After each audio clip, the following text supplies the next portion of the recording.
Hey, we're midway through the week, and it's a shorter week, so I guess we were midway through the week when we wrapped up the show yesterday. Looking forward to the Independence Day weekend. I have to admit that when I was a kid, the only thing that really rivaled Christmas in the excitement was the Independence Day holiday because you could see fireworks being shot off, and there were picnics and parties and the like, and it just a very joyous time that I remember throughout life. Over the years, some of the holidays have grown in significance and importance. Thanksgiving, because family connections always were important there too as well. But looking back on it, every time you get to the 4th of July, Independence Day, you have that same excitement that you had when you were a kid. So we're getting, much closer at this point. 7 minutes after 8 o'clock, 75. Bill Colley with you this morning. Coming up on the program today, we have a guest dropping by from the Twin Falls City Council. We'll spend a few minutes, maybe 10, 15 minutes, following the 9 o'clock news, talking about some issues related to the city and some of the good news lately, too, as well, because you're going to have a business expansion with Chobani getting a contract to supply yogurt for schools nationwide. So that's a potential topic during that segment of the program. Between 8:30 and 9 o'clock, of course, Trip Family Medicine. We'll have a medical representative here. Could be a doctor, could be a practitioner, could be a PA, but someone will be here talking about a medical issue. And you're urged to call if you've got a question or comment in that particular situation. I did want to open up today, still again, on the topic that has really dominated it's dominated the op-ed pages of newspapers. It's dominated talk on radio. It's dominated talk on television. If you walk into a diner, you're going to hear discussions about this. And here we are, 5 days later after the ruling by the Supreme Court of the United States, which essentially opened the door to legalize same-sex marriage in all 50 states around the country. But an interesting thing has happened in that 5 days, and that is because the victors haven't been very gracious victors.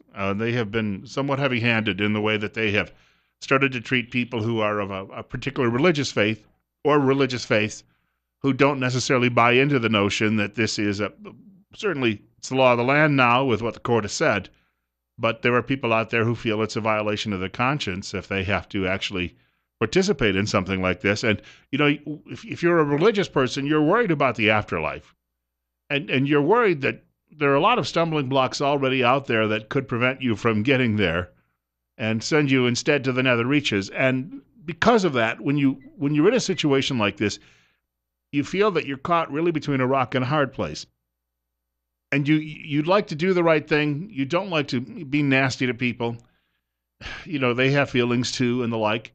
But you'd like them to at least respect the fact, but they don't. They don't respect the fact that you have maybe some core religious values, or you still believe in God. I don't think many of them do, and I think that's why this comes down to that. This morning I was reading a blog post at Pathos from the writer Dwight Longnecker, and Father Longnecker was also saying that people on the left don't understand how your religious faith is interconnected in so many other areas of your life.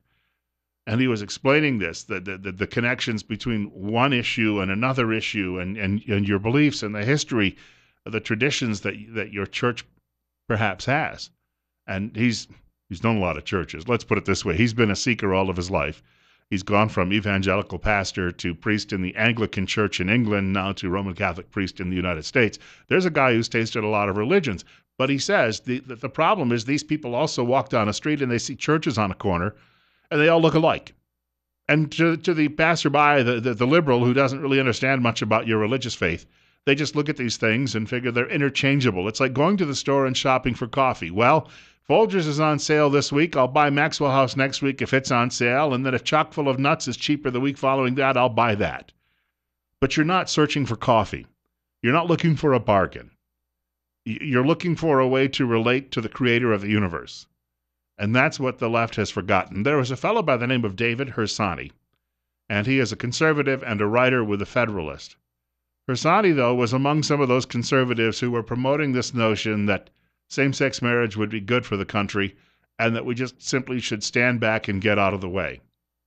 So when the decision came in on Friday, he was not at all surprised. He was not at all alarmed. In fact, he had been, obviously, on the sidelines telling his fellow conservatives, look, don't make a big deal out of this. This is not going to be a big deal. Well, the last 5 days, he admits today, have been a serious eye-opener. Was I wrong to support gay marriage, he writes. That's the headline. Do a majority of Americans who support gay marriage believe these traditionalists deserve to be treated like unrepentant Klan boosters? And he says that's what's happening now. The attacks on people of traditional values, the Orthodox faith that they have, are becoming intense, and they're vitriolic. I mean, they are nasty. You were dealing with people out there who apparently just do not have what you'd call a lot of formation of their own consciences. And all of the things they've accused us of over the years, it's projection. It's what psychologists call projection, because we're now seeing it from them.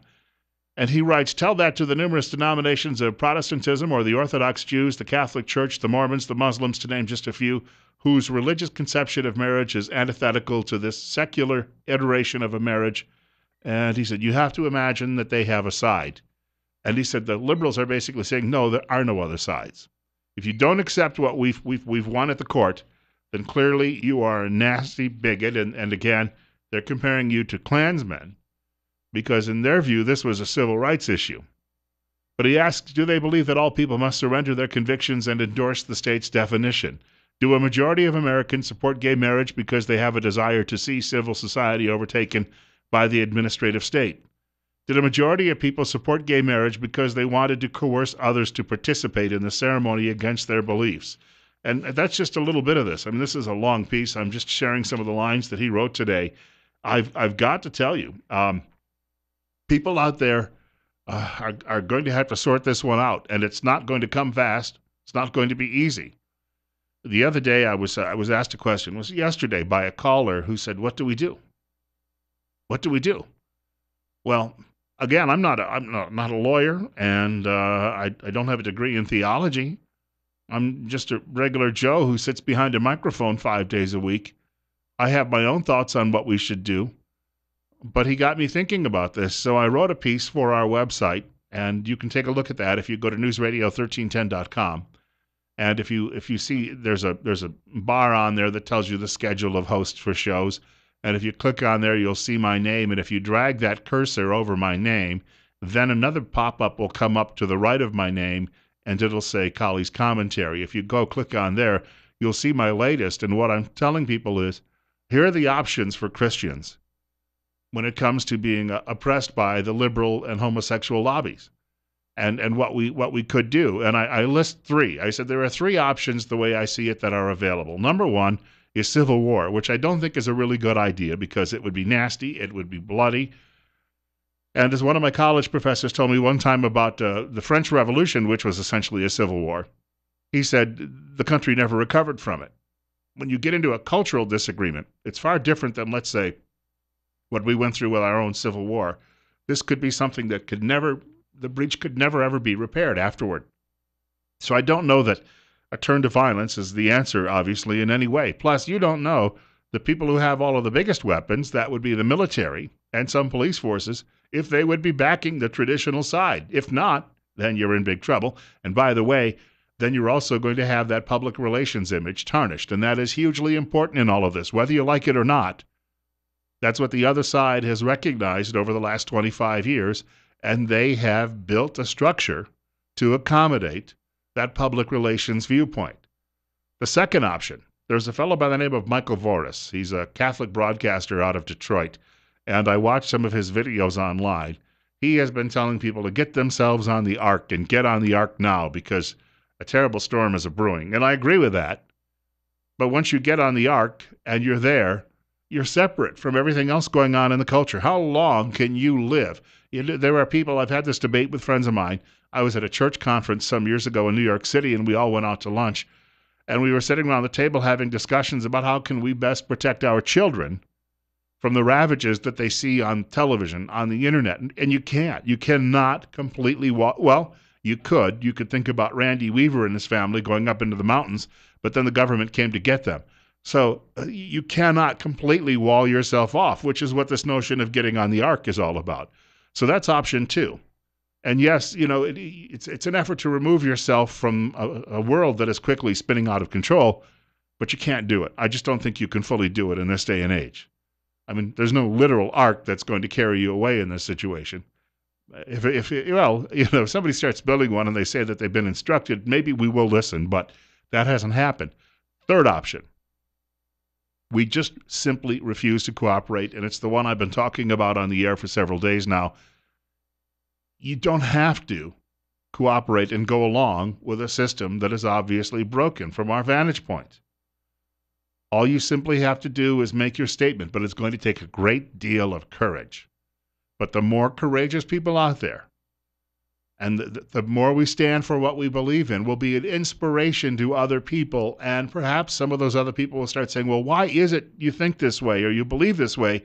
And then all of a sudden you have an opportunity to open that Bible and testify. And that may be the best way to approach this going forward. It's 8:17. Bill Colley with you this morning on Top Story on News Radio 1310 KLIX and newsradio1310.com. 75 already at our studios. You can also reach me by email at bill.colley@townsquaremedia.com. That's bill.colley@townsquaremedia.com. And my telephone number here at the studio is 736-0300. We don't have a lot of time before the next break, maybe only 90 seconds, not even that. But if you'd like to give me a shout on the other side of this break, please let me know what you think in your own head. What would work? What's the best way to address this? If you're opposed to it, that's one thing. A lot of us were at times in our lives opposed to things and we didn't get what we wanted.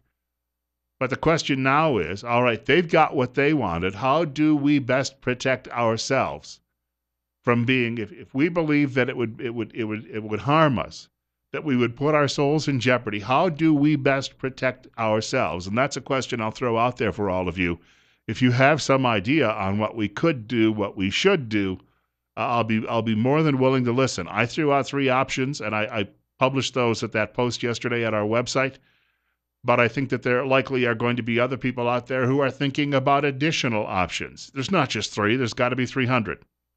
So I'm more than willing, if we have an opportunity, to listen to some of those this morning. Also, coming up in about 15 minutes, we'll be joined by the medical professionals or medical professional from Tripp Family Medicine here in Twin Falls. They're located, I should point out, too, as well, on Fillmore Street across from the old post office, the main post office. And, of course, you can drop in and see them by appointment. And we also like to remind you, you don't need to wait weeks on end in order to get that appointment with them. Better health with Tripp Family Medicine. Life's too short not to feel good. They like to remind you about that. We've been talking about a number of issues with them, from sports injuries just to summertime threats, to heat threats, because the heat has been intense, obviously, lately. And we've been talking with them about sleep issues and vaccinations and any number of topics. And we'll continue that conversation with them this morning, right here, coming up, as I say, in about 15 minutes. On News Radio 1310 KLIX and newsradio1310.com, this is Top Story. My name is Bill Colley, and God willing, and the creek don't rise, as I say, I'll be here through 10 o'clock this morning. I just was thinking about a newspaper column I happened to see from a fellow named William Murchison. He's out of Texas. And if you recognize the Murchison name, very powerful family in Texas. Unlike the others, he's not involved in running football teams or the oil business. He's writing for a newspaper. But he said the problem with dealing with the elites is they'll tell you, I know better. And we've got to save the rest of you, because if we left... Did you ever see the remake of the movie Time Machine? Well, the first one was okay. I mean, the Morlocks looked a little silly. They looked like blue gorillas running around and the like. They did a remake in the early part of the last decade, and I finally happened to see it on television, and I'll tell you what, they could put a fright in you, people who make some of the modern movies. But there's a scene where this guy, he can mind control people. And the Morlocks are a sort of an animal hybrid human that have developed over a period of millennia, if not millions of years. And I happened to be watching the movie, and there's a scene where he's explaining to the hero in the film that, I have to control these people, these Morlocks, otherwise they would exhaust the food supply. Now, the food supply is traditional human beings. But that's this notion, like that albino in that movie, that they have to control the rest of us because we're just dumb dummies. And if they didn't, we'd get completely out of hand. We'd foul our nest, and we'd be mean to other people. And so therefore we have to be controlled. And that's been the viewpoint of the left going back centuries. People who think they know better than everyone else. I heard a speech one time. I was invited to hear a speech by the historian Leonard Klein, and he made that point, and he actually cited several instances in history where it happens, and he said it's never good for those of us who feel that perhaps no, these people don't have the brains to rule us. It's 8:25, Bill Colley with you on Top Story on News Radio 1310 KLIX and newsradio1310.com. You can reach the show by calling 736-0300, 736-0300. I used to work with a guy, and his name was Kevin Schwab. And there was nothing, he had interned at a TV station across town, and I was talking to one of the reporters from there one day, and she says, yep, there's nothing that young man doesn't know. And he would get into arguments with people in the newsroom when he should have actually been doing his work. And then if he didn't like an opinion someone had, he would say, you're dead wrong. No, that's just dead wrong. Well, it's an opinion. It's not a fact. Don't argue with me about that. But he would continue with this notion. I had to chuckle because when I came to Twin Falls and I saw the first shop with a big sign on it named Les Schwab, I sent that to some old coworkers, and they all wrote back and said, we agree. We don't want to see a whole lot of them either. But the fact of the matter is, he knew better than everybody else that he happened to work around. Why? Well, he was from a wealthy suburb in Virginia, outside of Washington. His dad was a government bureaucrat. And, of course, therefore, they knew everything, and they knew how to control people, and the rest of us had to be controlled. We were clearly dumb dummies because we were not from some wealthy suburb, and we didn't have any government connections. And so therefore that's a lot what we deal with. And now there's a fellow who actually predicted the outcome of this case the other day, as did many other people. His name is Carmen Fowler LaBerge, religious liberty activist, and he's being interviewed by the Washington Examiner. And the reporter said, will pastors who object to same-sex marriage lose their license to perform the civil aspect of the marriage ceremony? Because right now, you collude with the government, because a lot of pastors are actually, they do the religious ceremony, then they fill out the paperwork. They're actually doing all that for the licensing. Well, this fellow LaBerge says, I don't think on that question it will be the pastors who are targeted. I think it will be the churches who have assets to defend. Because what we're seeing in all those cases is that all those couples are suing for huge punitive damages when they claim that they've had their feelings hurt, obviously, because someone won't participate in their ceremony. He said, here's the challenge. You cannot bar an openly LGBTQ, whatever that means, person from membership, and most of their wedding policies at churches are keyed to membership. So in other words, all are welcome. Well, okay, then when they say, well, everybody else is getting a marriage who's a member of the congregation, well, I can't marry you. Well, then we're going to sue. And the writer says, your denomination, this is a message for the pastors, he said, your denomination will no longer protect you from a legal perspective. And he says, if I were a vendor, such as a cake baker or a photographer, I would have already thought far more creatively about my answer to the question. I would already be in a formal business relationship with another vendor who does the same thing I do and is willing to do it for same-sex couples. So in other words, get someone on board with you that you can share business with, and that person, you can just simply say, I'm busy this week, but Joe over here can bake you the cake. And this guy says, then no one is going to be angry and the lawsuits won't be flying and no one will be threatening to fine you and close down your business, put you in shackles and throw you in a dungeon. And he went on to say, I do believe that the other side is going to overreach. We're seeing that already, of course. I do believe there will be an attempt to compel someone to perform a marriage they don't want to perform. Sadly, what we're going to see is marriage become even less valued in our culture. And a lot of people are even bragging about that, not that this case has been won, they're saying this is a great way to smash an institution like marriage. Some of the lefties are saying that marriage is oppressive. Therefore, we have to eliminate it so we can have just all sorts of gaggles of children wandering around born out of wedlock. How's that worked in places like Baltimore, Maryland? Well, all right. We'll have to come back to that some other time. But in the meantime, some medical discussion is coming up. Bill Colley with you this morning on Top Story. And in fact, Dr. Jonathan Tripp will be joining us in just a moment. Better Health with Tripp Family Medicine on the way between 8:30 and 9 o'clock this morning. And remember, if you've got a comment or question for the doctor, feel free to give us a call.